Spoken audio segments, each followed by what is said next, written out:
Duha ang patay sa managlahing insidente sa pagpamusil sa Bukidnon. Mga sospek, dali rasab nga nadakpan pinaagi sa hot pursuit operation nga gilusad sa kapulisan.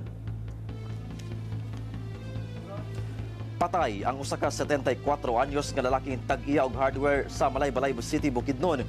Human kini gipusil sa iyang pag-umangkon sulod mismo sa iyang hardware sa barangay Canayan, Malaybalay City niadtong Biyernes.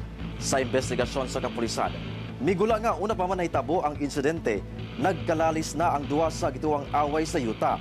Kalit nga mikuha sa iyang armas ang 43 anyos nga lalaking sospek, punting sa ulo sa biktima, hinungdan sa iyang kamatayon. Damay sab ang usa ka security guard sa usa ka patigayon kinsa naigo sa saag nga bala.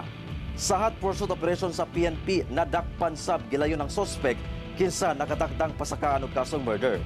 Samtang sa Maramag, Bukidnon, patay sab ang 36 anyos nga babae nga igo lang nagbahog sa iyang alagang baboy sa barangay San Roque, human gipusil gamit ang shotgun sa iyang silingan.